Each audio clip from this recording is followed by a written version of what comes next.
Lição de número 10, faremos agora o resumo desta lição com o título Nossa segurança vem de Deus.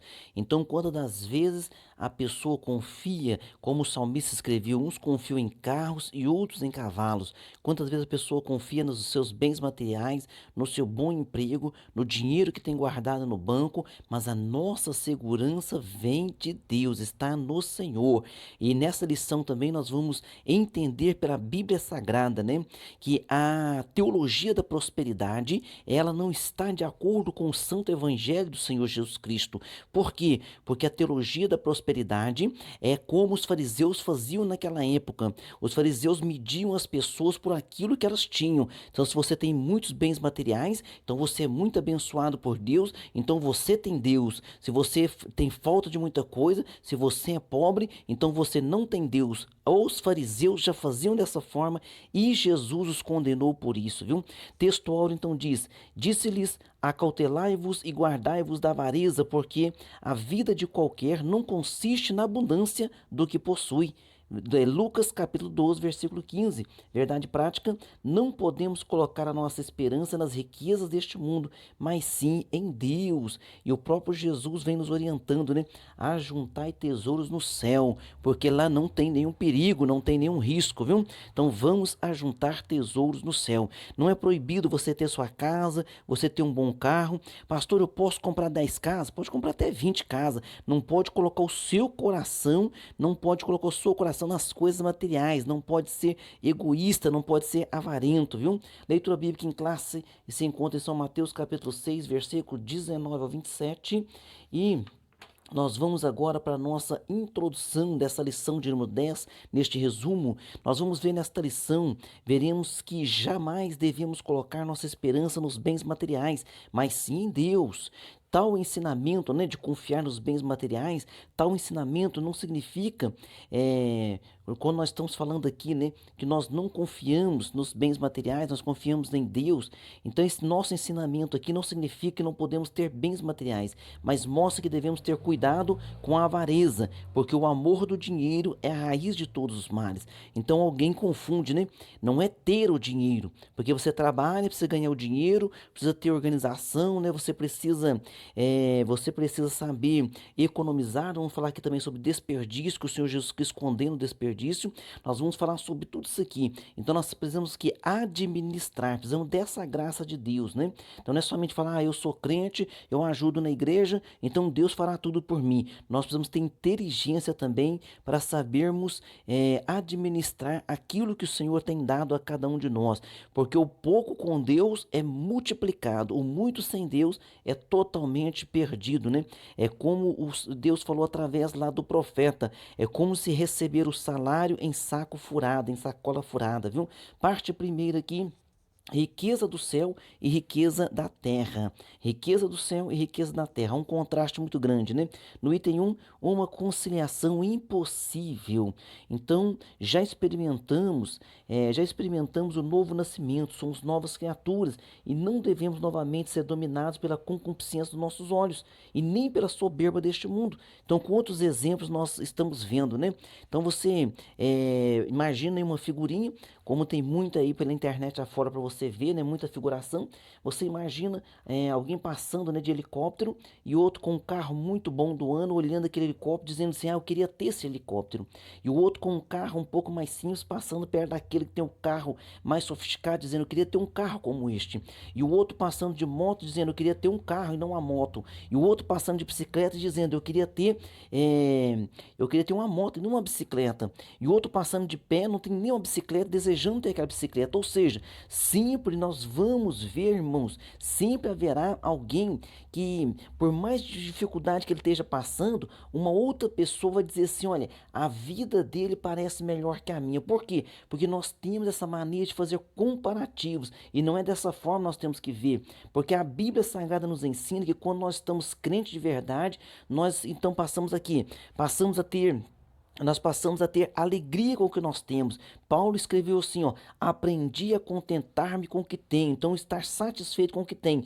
Pode prosperar? Não, tem que prosperar, tem que estudar, tem que fazer faculdade, fazer pós-graduação, doutorado, tem que trabalhar, estudar, tem que comprar aquilo, né, que você precisa, ou que você almeja. Não tem problema ter planos, ter sonhos, não tem nada disso. Não pode colocar o coração nestas coisas. Enquanto você está satisfeito com o que você tem, agradecido a Deus pelo que você tem, o Senhor então te dá condições de ter mais, viu?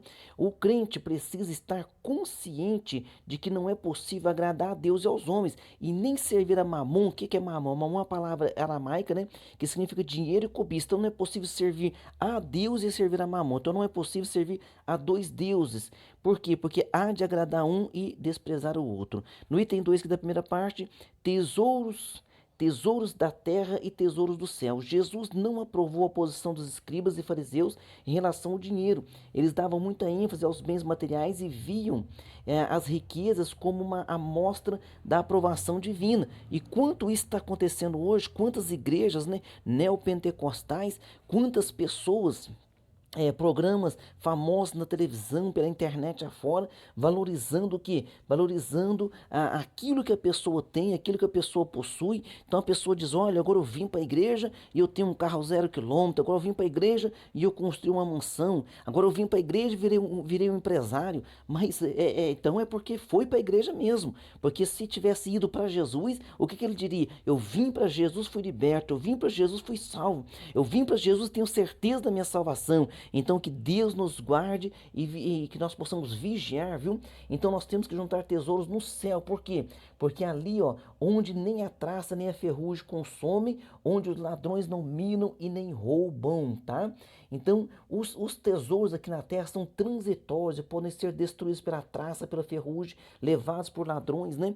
Quantas pessoas a gente vê que do dia para a noite, né, em bolsa de valores e outras coisas mais, perderam milhões, ficaram desesperados. Por quê? Porque quando perde os seus milhões, parece que perdeu tudo, mas nós temos que ter confiança em Deus, viu? Permanecer em Deus. No item 3 aqui da primeira parte, o que o cristão precisa saber sobre os bens materiais. Então, Jesus não estava condenando adquirir bens materiais, viu? Jesus não estava condenando adquirir bens materiais, pois muitos homens de Deus, né, possuíam grandes riquezas, eram riquíssimos. Abraão, Isaac, Jacó, Salomão. Salomão era riquíssimo. Então, não é a riqueza em si, não é os bens materiais em si que Deus está condenando, mas o que Deus está condenando é o que? O amor ao dinheiro. Lembra quando o jovem rico chegou perto de Jesus e disse, bom mestre, que farei para herdar os céus? Jesus ainda disse para ele, né, bom é o Pai, bom é Deus. E Jesus disse para ele, olha, guarda os mandamentos. E aquele homem sorriu, se alegrou e disse, faço isso desde que era muito menino. E Jesus falou para ele, então falta-te apenas uma coisa, vende tudo que você tem, dá aos pobres e vem me seguir. Aquele rapaz se entristeceu, por quê? Porque o coração dele estava naquilo que ele possuía. Não que fosse proibido ele possuir ou ele ser rico, ele era rico, mas a confiança dele não estava em Deus jamais, mas estava na sua riqueza, né?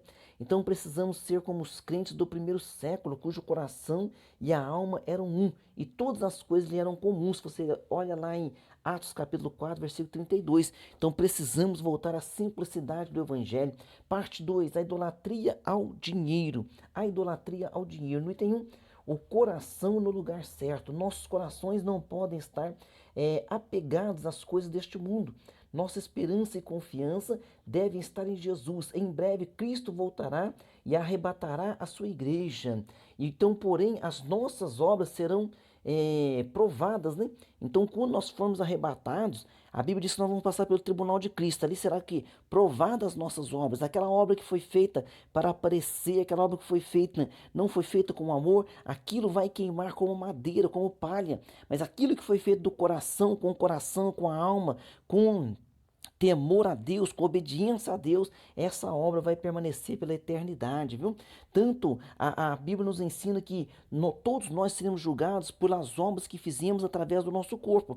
Então as pessoas que morrerem sem Cristo e for para o inferno, haverá grau de sofrimento também, porque conforme a obra que elas praticaram. Quem for morar com Jesus terá o quê? Terá o galardão, terá ali esse galardão, né, um presente que Jesus vai dar ali àquela pessoa, e ele será o quê? De acordo com a obra obra que aquela pessoa praticou. É assim que a Bíblia Sagrada nos ensina, viu?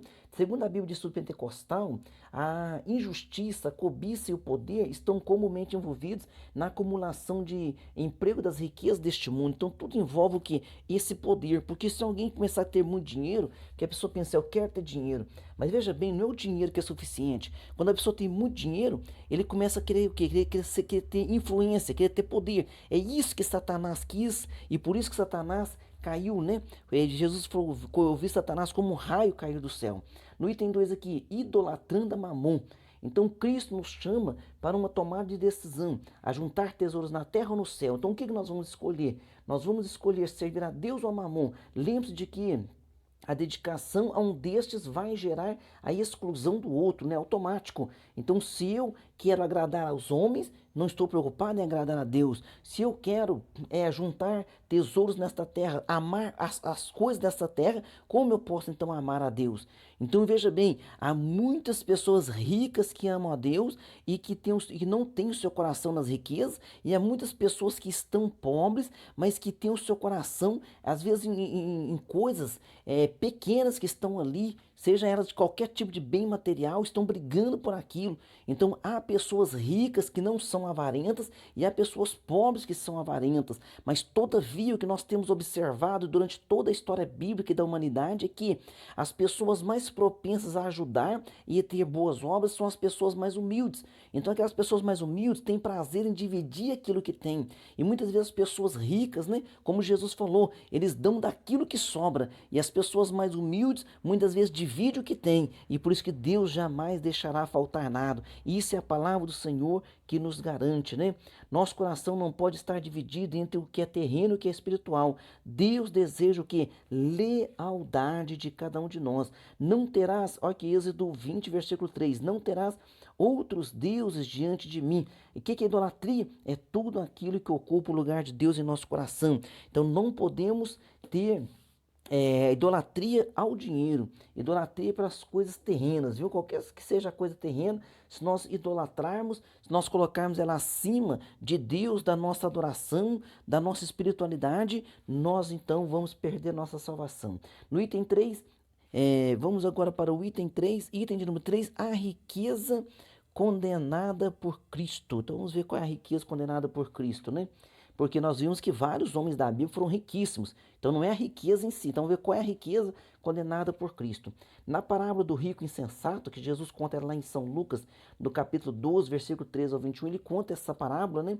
Jesus aponta 3 erros cometidos por aquele homem. Aquele homem, ele fez uma plantação enorme, né? E ela teve um grande sucesso. E ele disse assim, mas o que eu farei dessa vez? Ele disse assim, olha, eu vou derrubar todos os meus celeiros, farei celeiros maior. E aí ele falou com a alma dele, alma, fica tranquila, fica sossegada, fica em paz, porque você tem abastança para muitos anos. Olha que engano, hein? Então ele colocou os olhos naquele celeiro, colocou os olhos naquela multidão ali vamos dizer assim, naquela multidão ali de que geraria aquela plantação que ele colheu, aquela colheita, ou seja, aquela colheita que daquele ano daria para ele viver muitos anos folgado. Então ele ficou tranquilo o quê? Tranquilo naquilo que ele fez, tranquilo nas suas obras, ou seja, ele confiou nos seus próprios braços, e a Bíblia diz, maldito o homem que confia no homem, ou seja, maldito o homem que confia na sua própria força. Nós temos que confiar no Senhor.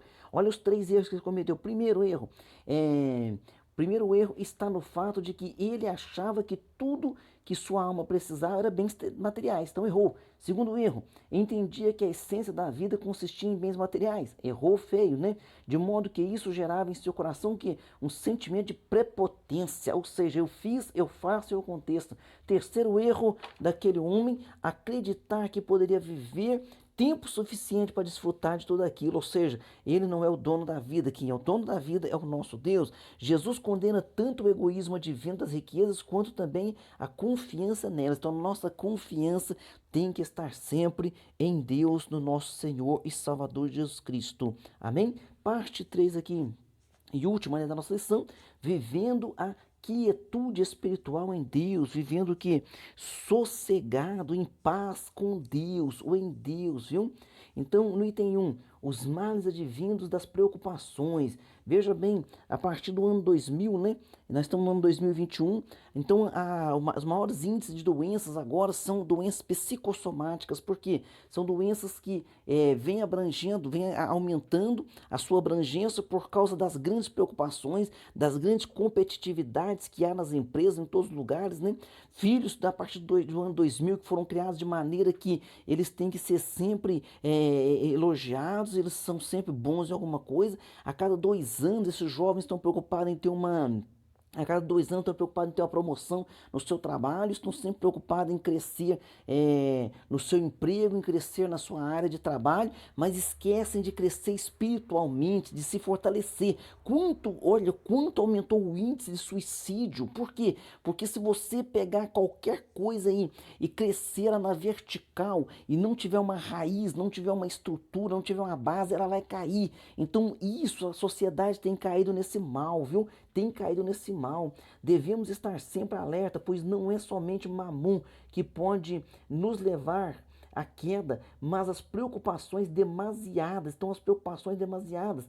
Então, é feito estudo sobre isso. Olha só, nós perdemos mais tempo pensando no passado, naquilo que nós poderíamos ter feito e não fizemos, né?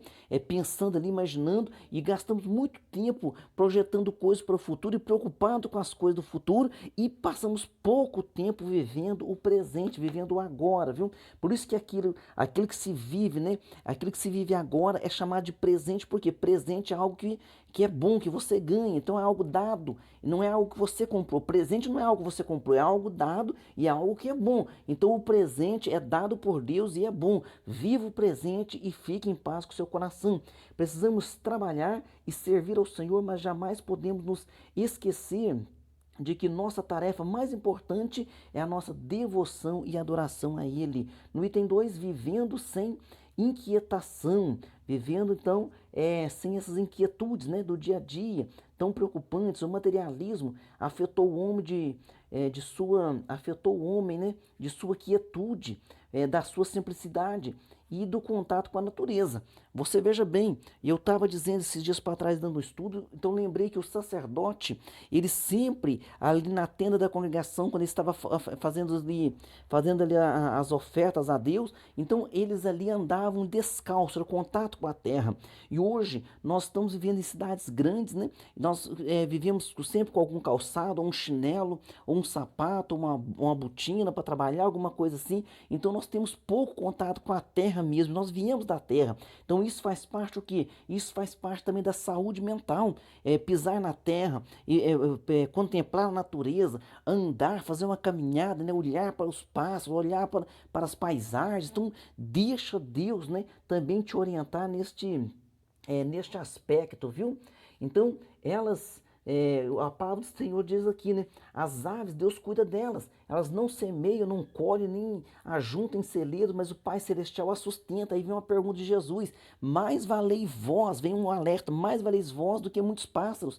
Então, se Deus cuida da natureza, cuida dos pássaros, muito mais de ti que é a coroa da criação, que é o mais importante da criação de Deus. Em 1 Pedro 5:7 tem uma orientação de Pedro dizendo: lançando sobre ele toda a vossa ansiedade, porque ele tem cuidado de vós. Ore, né? Coloque nas mãos de Deus toda a sua ansiedade. Deixa Deus cuidar de você. No item 3, vivendo sossegado em Deus. Então não vive inquieto, preocupado em aflições, gastando suas energias naquilo que pode prejudicar a sua saúde. Então nós preocupamos tanto com o dia a dia, preocupamos tanto com o dia de amanhã, e às vezes é coisa que não está veja bem, aquilo que está na sua mão resolver, ore, peça orientação a Deus e vá com fé e resolva. Mas aquilo que não cabe a você resolver, ore e põe na mão de Deus e sossega o coração. Não adianta você ficar com tanta aflição no teu coração que você não vai resolver o problema. Então, amanhã, o dia de amanhã chega, aquela situação se resolve de qualquer outra forma ali e você vai pensar assim: nossa, eu quase me matei e aqui está a solução. Por quê? Porque Deus vai cuidar, Deus está cuidando. Você é precioso nas mãos do Senhor, lembre-se disso. Você é a coroa da criação. Se Ele cuida dos pássaros, se Ele cuida dos corvos, e Ele deixou um exemplo muito claro. Ele falou assim: Salomão foi o homem que mais se vestiu bem na face da terra, foi um dos homens mais ricos de todos os tempos, né? Aí ele diz assim: mas nem Salomão, com toda a sua riqueza, se vestiu tão lindo, tão perfeito como o lírio. Aí ele diz assim, olha só, e o lírio ele nasce, daqui a pouco ele morre, né? É uma planta, ele nasce, daqui a pouco morre. Aí ele diz assim, olha só, se Deus cuida de uma planta que nasce, né? Daqui a pouco morre, se Deus cuida dela, veste ela, ela é tão linda, tão maravilhosa, quanto mais você, Deus vai cuidar de você, Deus vai cuidar de ti, viu? Agora lembre-se de São Mateus 6, versículo 33, mas buscai primeiro o reino de Deus e a sua justiça, e as demais coisas vos serão acrescentadas. Amém? Vamos aqui então para a nossa conclusão da lição de número 10, dizendo: os filhos de Deus devem estar conscientes de que toda boa dádiva e todo dom perfeito vem do alto, descendo do Pai. Somos abençoados pelo Senhor com os nossos bens, mas nossos corações não estão nas riquezas deste mundo. Então, nosso coração não está na riqueza deste mundo. Então, nosso coração estará sempre o quê? Sempre confiantes no Senhor. Amém? Vamos lá. Perguntas. Vamos para o nosso questionário. A nossa pergunta de número 1. O que significa a palavra mamon? Então, a palavra aramaica, né? Que significa dinheiro, cobiça. Então, nós não podemos estar com o nosso coração no dinheiro, com o nosso coração nas coisas terrenas, mas nosso coração tem que estar voltado a Deus.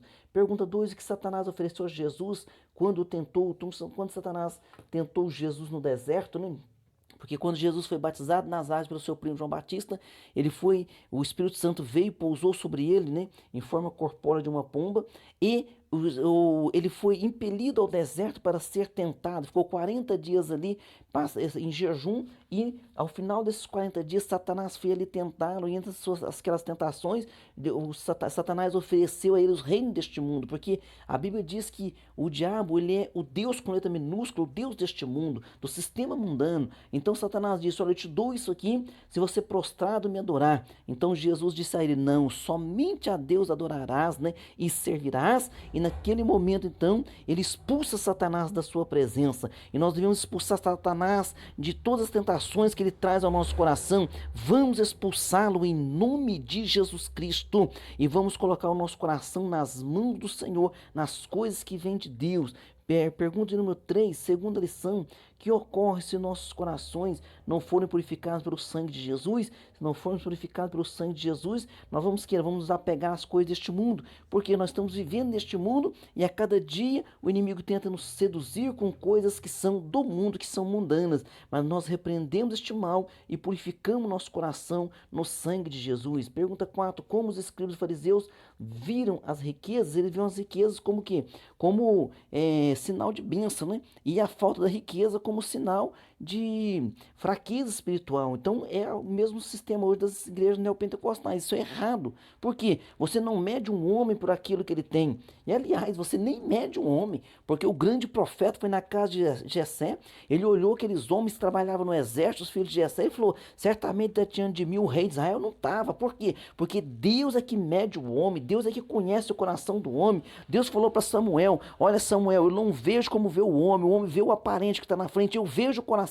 E Samuel ficou sem graça, falou para Jessé, tem mais algum filho? Jessé também, sem entender nada, Jessé falou, tem um que está faltando aí, mas um que está faltando é o mais novo, e o mais novo está fazendo o trabalho mais ruim que ninguém quer fazer, porque é o mais jovem que tem que fazer, é o caçula, ele está lá no campo cuidando das ovelhas. Então Jessé diz, ninguém senta à mesa, ninguém vai comer, e eu não vou fazer o trabalho que eu vim fazer até que este jovem chegue aqui. Quando chegou Davi, eu tenho certeza que o profeta abriu um sorriso e disse, Deus é Deus mesmo, né? Ele escolhe quem ele quiser, ele levanta quem ele quiser, e agora o novo rei que foi ungido, era aquele moço que estava lá no campo cuidando das ovelhas. Então nós não podemos medir a ninguém, viu? Muito cuidado com isso. Os fariseus mediam conforme a riqueza da pessoa. Muito rico, tem Deus demais. Pobre demais, isso aí não está sem Deus. Pergunta de número 5, onde o crente deve ajuntar tesouros? Então o crente deve ajuntar tesouro no céu, onde nem a traça nem a ferrugem consome, e onde os ladrões não miram nem roubam. Amém? Que Deus abençoe você e sua família. Até a próxima aula.